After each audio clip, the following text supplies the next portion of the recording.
Bismillahirrahmanirrahim. Assalamualaikum warahmatullahi wabarakatuh.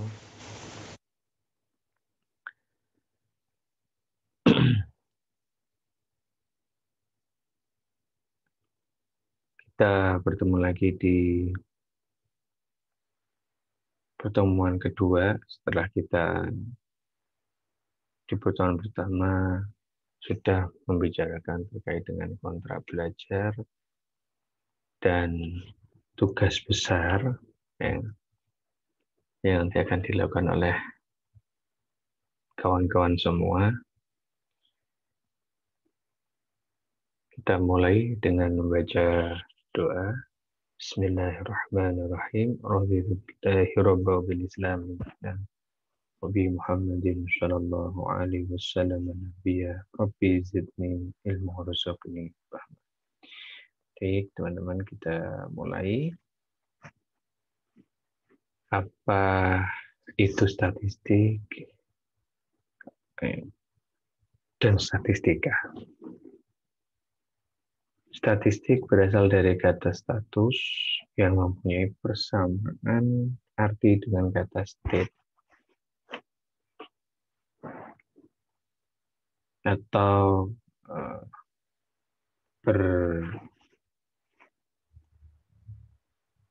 di bahasa Inggris dengan divisi negara. Ya. Maksudnya penerjemahannya state di bahasa Inggris dan diterjemahkan di Indonesia menjadi sebuah negara. Statistik adalah kumpulan data yang bisa memberikan gambaran tentang suatu keadaan produksi, statistika produksi, statistika ekspor, statistik penerimaan, statistik perdagangan. Sebagai contoh, di sebuah perusahaan ingin memproduksi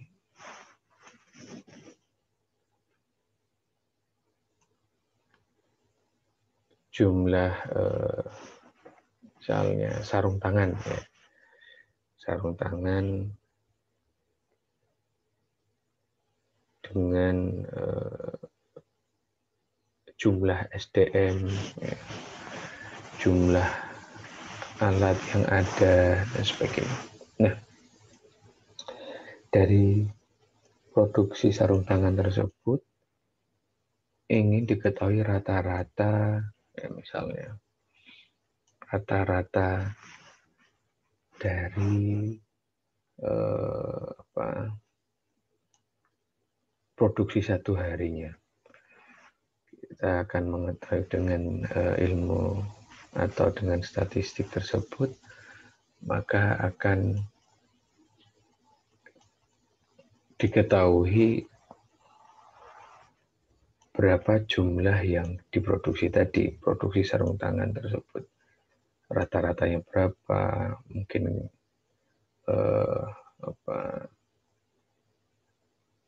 ada mediannya, ada modusnya, bahkan ada standar bakunya, ya, atau kita sebut simpangan baku dan lain sebagainya.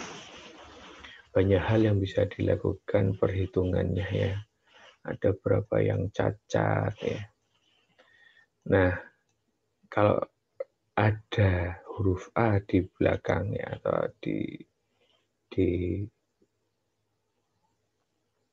statistika, kalau misalnya ada, itu adalah cabang ilmunya.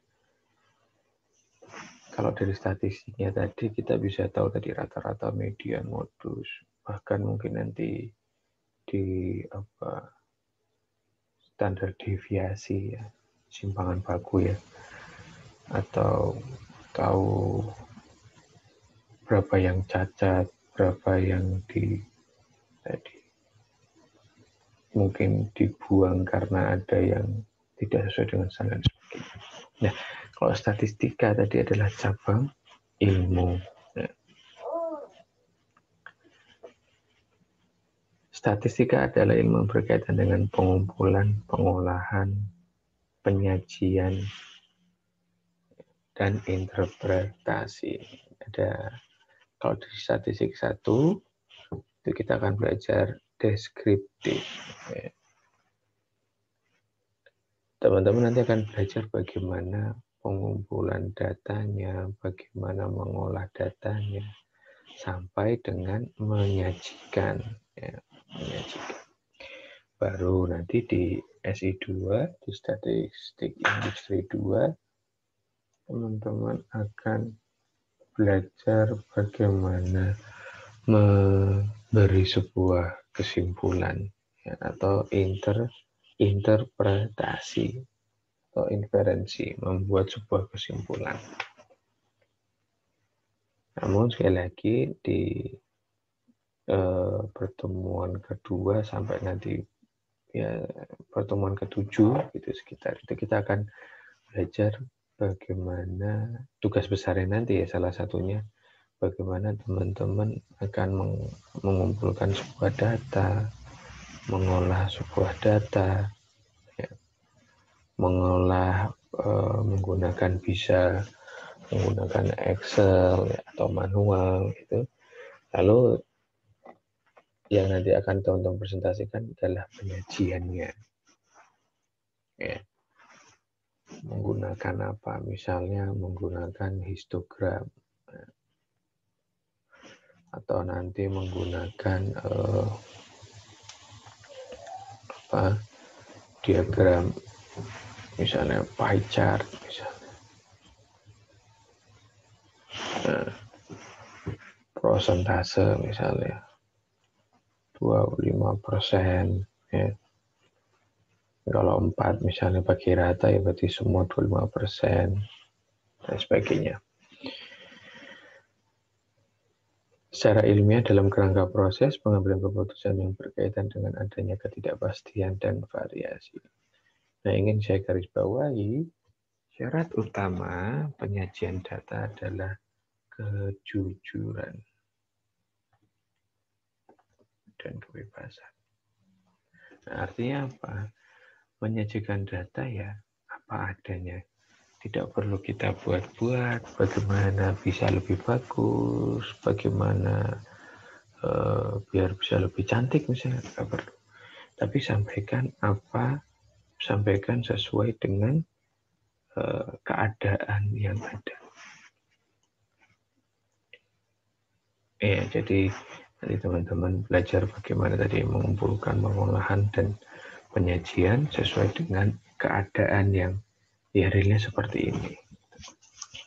Ya misalnya kalau nanti teman-teman disuruh misal tentang data penderita COVID, sudah nanti mungkin pengambilan data misalnya dengan kuesioner ya apa adanya.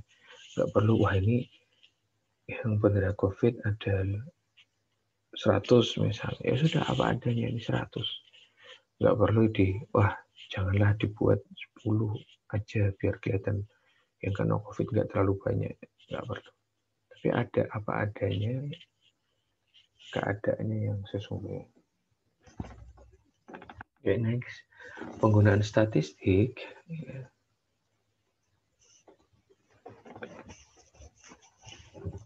Kita terkait dengan riset pasar, perilaku konsumen misalnya. Saya kasih satu contoh aja misalnya. Misal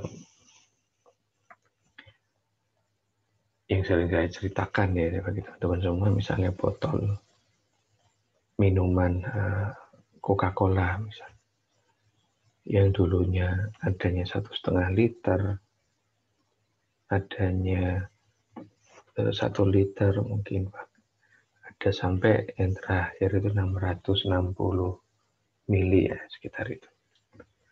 Namun setelah dilakukannya survei ya, melihat keadaan pasar, maka dibuatlah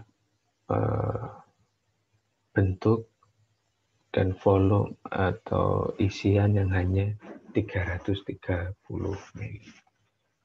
Artinya dulu yang besar ya, lebih besar 1,5 turun ke 600, sekarang ada Coca-Cola yang hanya 330 kalau nggak salah, sekitar itu ya. Kenapa? Ya ini diagnosanya ya, perkiraan lah bahasa. Itu peminum soda itu kalau mungkin kalau bareng-bareng dengan 1,5 liter nggak masalah. Tapi kalau dia peminum sendiri, akhirnya dia minumnya sendiri, ya, dia nggak butuh 1,5 liter, dia tidak butuh 600 sekian liter. Yang dia butuhkan adalah hanya cukup dengan yang 300 mili tadi. Karena dengan 300 mili mungkin 1 atau 2 tegukan habis gitu, dan itu sudah puas. Tapi kalau kita sendiri minum 1,5 liter, mungkin bisa 1 minggu ya, artinya dituang di gelas, ditaruh di kulkas misalnya. Ya, analisnya mungkin dengan orang sekali minum habis, maka besoknya ya, atau hari berikutnya dia akan bisa membeli lagi. Dari situ tingkat kepuasan dia puas, dari rasa juga sesuai misalnya. Ini salah satu contoh saja. Masih banyak contoh-contoh yang lain yang nanti bisa kita sampaikan di pertemuan berikutnya. Nah, dengan metode-metode perhitungan yang ada ya, misalnya permodelan, ada pengujian hipotesis, nanti di SI2 ya, teman-teman akan belajar bagaimana tidak perlu mengambil sebuah populasi, tapi cukup dengan sampling, riset pasar, atau korelasi dan regresi, sampling, gitu ya. Oke, nah nanti teman-teman saya yakin sudah ngerti ya perbedaan antara populasi dan sampling. Di salah satu di SI2 ya, kita bisa menggunakan sampling untuk buat sebuah kesimpulan. Statistika deskriptif digunakan apabila peneliti hanya bertujuan untuk mendapatkan ringkasan data ini yang sudah di bold biru yang dimiliki. Ringkasannya meliputi lokasi pemusatan data, pemusatan, variabilitas, dan karakteristik umum. Ya, jadi intinya adalah di sini.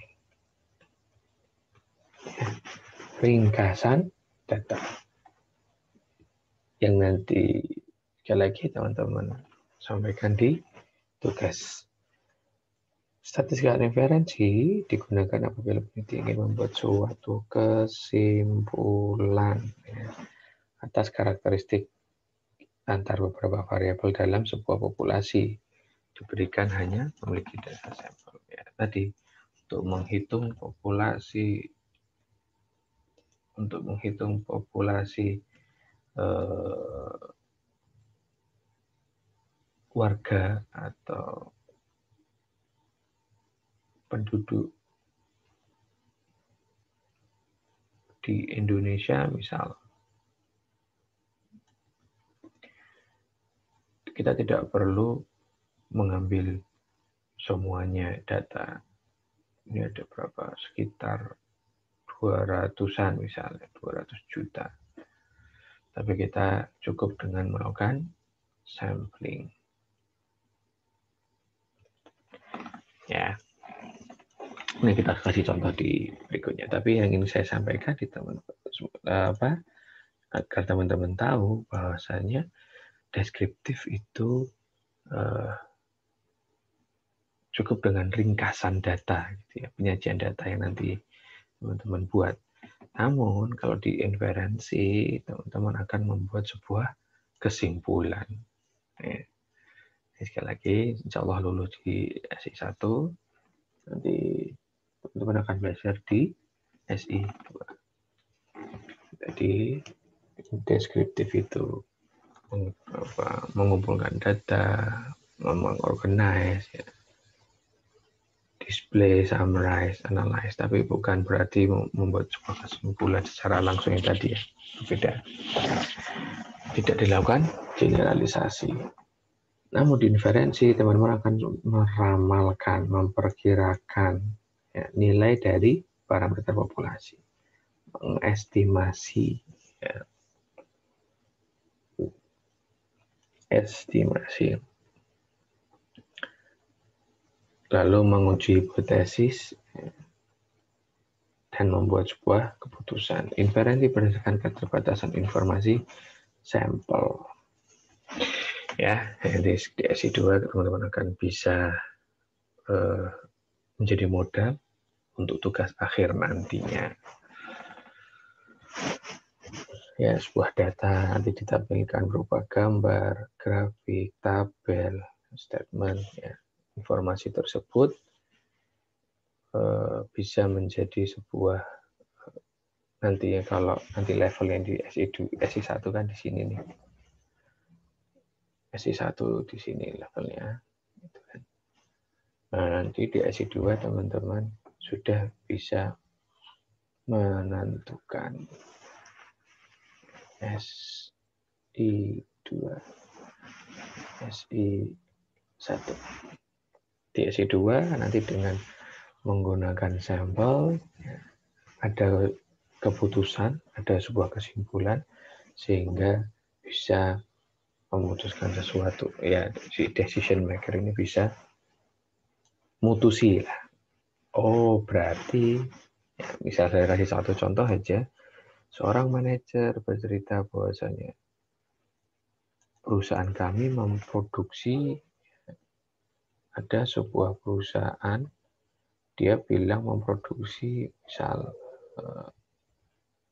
100 kg emas misalnya, sebuah perusahaan. Lalu, ini cerita singkat, dia presentasi di depan orang banyak, gitu kan. Dia present, ya, dia present di orang banyak. Nah, dia cerita satu hari kami memproduksi 100 kg emas. Apakah percaya dari orang-orang ini adalah investor misalnya? Nah, apakah investor tersebut percaya begitu saja? Tidak. Pasti mereka akan melakukan sebuah sampling ya tadi. Setelah melakukan sebuah proses, dia dengan hipotesanya, ya hipotesanya biasanya nanti salah satunya misalnya ini rata-rata misal rata-rata perusahaan kami memproduksi 100 kg emas ya. Di sini ini seorang manajer. Dia cerita kalau Mio nih ya, Mio itu 100 kg emas. Rata-rata perusahaan kami satu hari memproduksi 1 kg emas. Lalu investor-investor tersebut penasaran apakah benar atau tidak, maka dia melakukan sebuah penelitian ya dengan menggunakan sampling tadi ya. Bagaimana mencari nantilah berikutnya.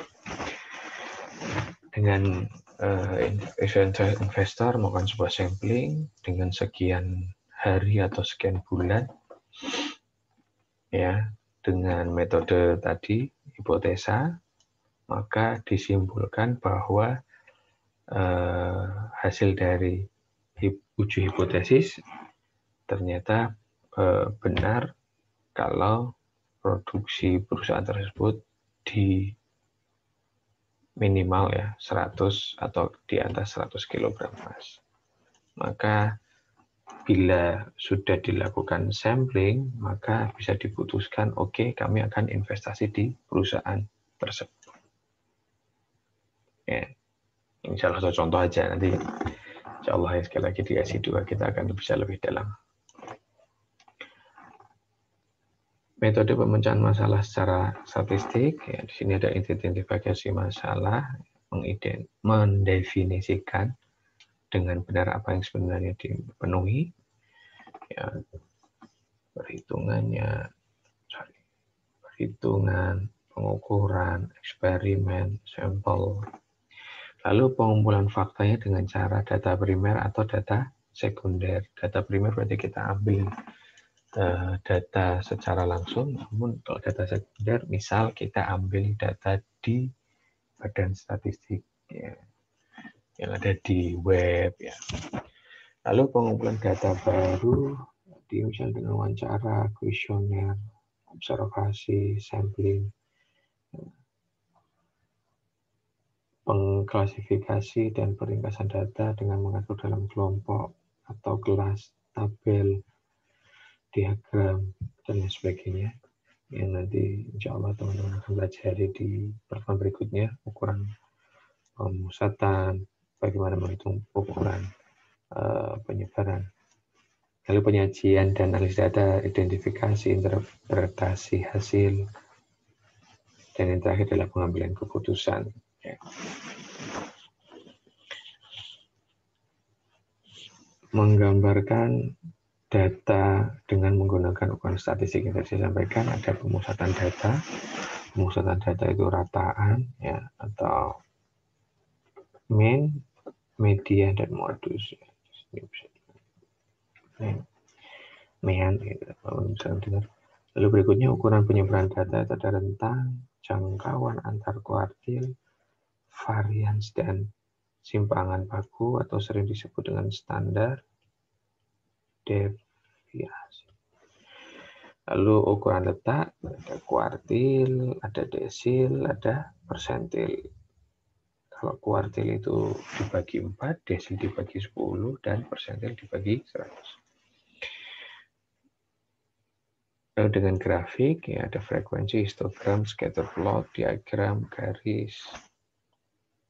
Contohnya, ya, nanti teman-teman sajikan seperti ini, ya, dengan grafik, histogram, ya maksudnya dengan grafik atau diagram itu gunanya adalah menyampaikan informasi, penyampaian informasi, ya.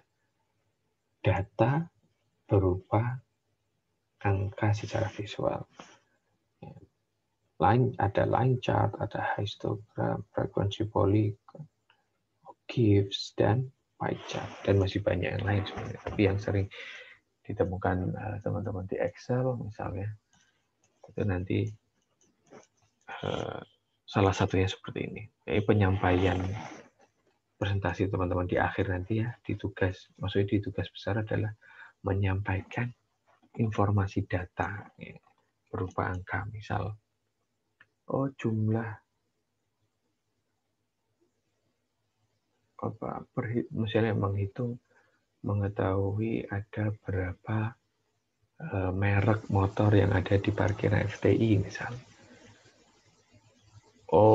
Dengan kalian mengambil data bisa dengan kuesioner, survei di lapangan dengan cara duduk di tempat pintu masuk misalnya, atau menghitung secara langsung dengan bagi tugas misalnya teman-teman di bagian utara, teman yang lain di bagian selatan, di bagian tengah misalnya. Dengan hal tersebut maka ditemukan misalnya merek Honda ya itu berapa persen, 20%. Ya, ini misalnya nggak bagi rata ya. Ini ada merek Yamaha, ternyata penggunanya adalah 40% dan seterusnya. Ya. Dengan itu kalian sajikan, pengguna motor atau merek motor yang ada di parkiran FTI sebagai berikut. Gitu. Ini contohnya ada histogram, diagram garis, polygon, frekuensi maupun diagram lingkaran, prosentase. Ini biasanya digunakan untuk prosentase. Oke, tadi ini hanya mereview atau mengulang sedikit yang teman-teman pernah dapat di SMA. Populasi adalah seluruh objek ya yang menjadi sasaran penelitian. Sampel adalah bagian dari populasi yang dapat dikumpulkan oleh peneliti. Besaran populasi disebut dengan parameter, sedangkan besaran sampel dengan statistik. Contoh kalau populasi adalah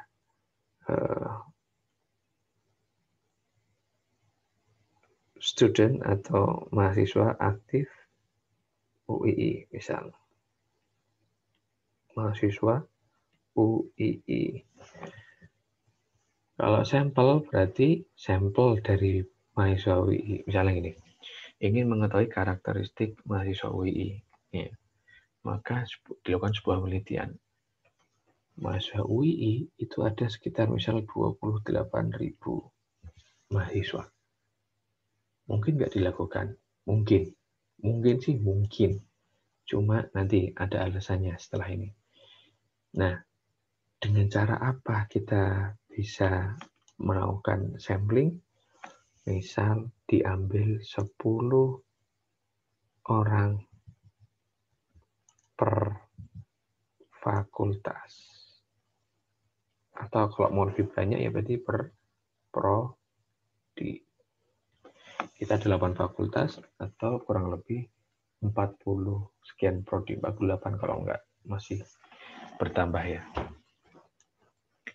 Artinya dari 28.000 kalau kita cuma 10 orang dari 8 fakultas jadi ada 80 data. Tapi kalau mau lebih banyak lagi tadi misalnya 48 prodi berarti ada 480 data atau sekitar 500 dari 28.000. Misalnya seperti itu. Tidak perlu kita mengambil nanti hasilnya itu mewakili ya. Dari hasil sampel itu, dari hasil sampling di sini akan mewakili populasi. Oh, misalnya hasilnya adalah contoh tadi lah misalnya motor, merek motor, merek motor dari 28.000 misalnya. Dari ternyata merek motor di UI sekian. Kalau tadi kan penyajian data ya, artinya kita memperlihatkan data yang ada gitu. Tapi kalau di sini melakukan sampling atau membuat sebuah kesimpulan, maka bukan merek motor, tapi kita bisa coret ya, bukan merek motor, namun misal karakteristik apa misalnya. Karakter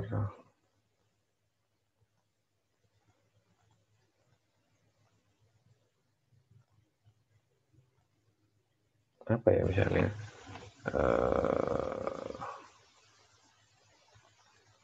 kalau karakteristik itu bisa nanti profiling ya, profiling gitu misalnya. Oke.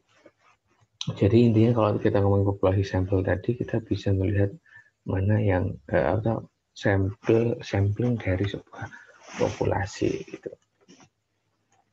Kalau ini populasi dunia, maka sampling tidak perlu seluruh dunia kita ambil, tapi cukup dengan sampling. Misal kalau tadi contoh,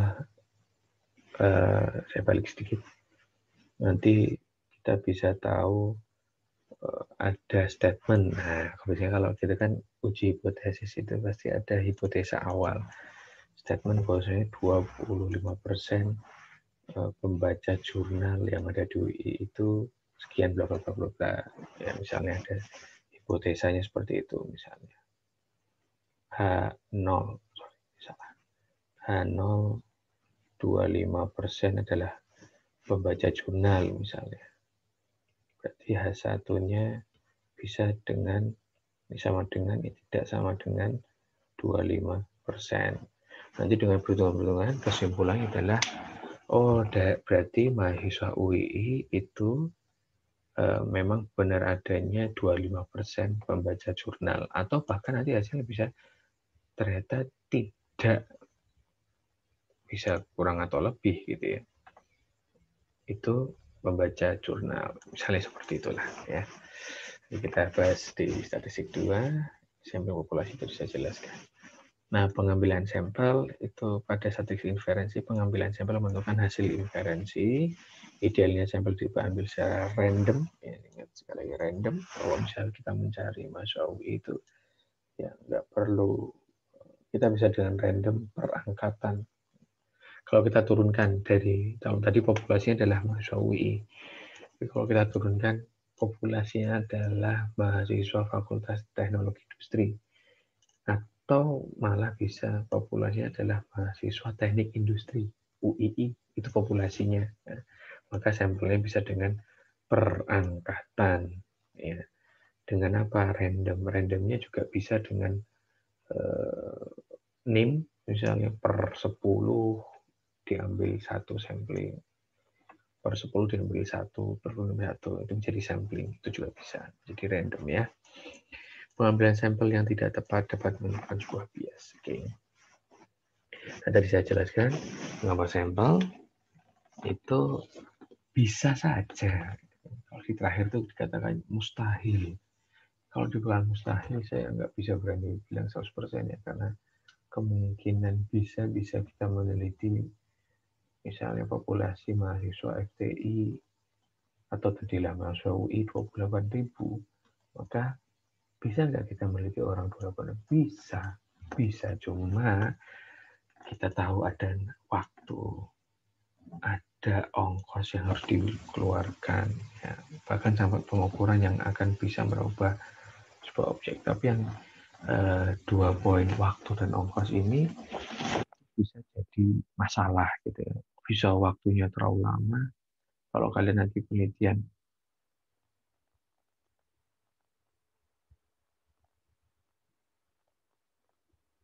kalau teman-teman nanti penelitian tugas akhir, gitu. Penelitian tugas akhir itu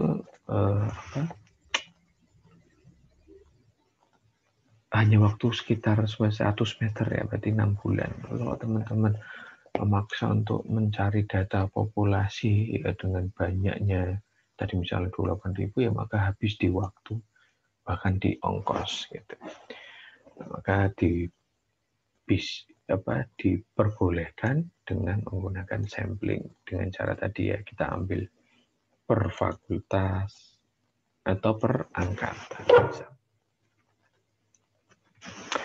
Nah, data klasifikasi itu nanti ada namanya skala nominal, di mana nominal adalah skala yang paling lemah dalam, kalau misalnya sering disurvei kalau melihat ya, itu misalnya skala nominal itu kategorisasi. Misalnya pengen tahu jenis pekerjaan, itu kan mesti dikasih angka kan 1, 2. Lalu yang berikut adalah skala ordinal. Ordinal itu adalah peringkat ya. Kualitas, misalnya 1 sangat bagus, 2 biasa tidak bagus. Aku malah kebalikan, biasanya 1 itu sangat tidak setuju, 2 tidak setuju, 3 setuju, 4 sangat setuju, sampai 5 sangat-sangat setuju, nah, misalnya. Lalu yang berikut adalah skala interval, itu data dapat disusun dan dibedakan. Ya, misalnya suhu, tahun kelahiran. Nah, yang terakhir adalah skala rasio. Skala ini mencakup ketiga skala yang di atas dan dapat dibandingkan. Misal pendapatan bulan Januari 30 juta, misal pendapatan bulan Februari 45 juta, maka disumpulannya adalah pendapatan Februari 1,5 kali dari bulan Januari, misalnya. Nah, 4 skala ini yang sering teman-teman temukan nanti dalam misalnya untuk survei ya, pengambilan data. Yang terakhir ya, ini kalau kegunaannya ya, misalnya kita lihat data kualitatif ya, kalau tadi nominal dan ordinal itu untuk data kualitatif. Jadi data itu ada dua, data kualitatif dan data kuantitatif. Nah, untuk pengenalan 4 skala tadi, itu kegunaannya ada kualitatif dan kuantitatif ya. Itu kalau nominal dan ordinal, ingat tadi nominal, itu misalnya kategori ya, 1, 2, 3, 1 pria, 2 wanita, atau 1 itu PNS, 2 non PNS. Yang kedua adalah data ordinal, di mana yang tadi sangat tidak setuju sampai dengan setuju.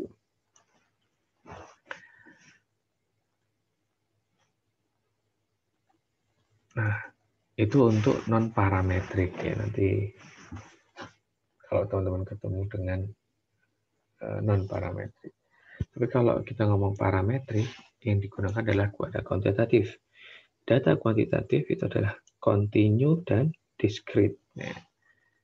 Nah, kalau dengan continue menggunakan interval dan data rasio. Mungkin itu yang bisa saya sampaikan. Kurang lebihnya mohon maaf. Nah, nanti kalau ada yang mau dibahas, kita bisa bahas di pertemuan ketiga. Selamat beraktivitas. Subhanakallahumma bihamdika asyhadu an la ilaha illa anta astaghfiruka wa atubu ilaik. Assalamualaikum warahmatullahi wabarakatuh.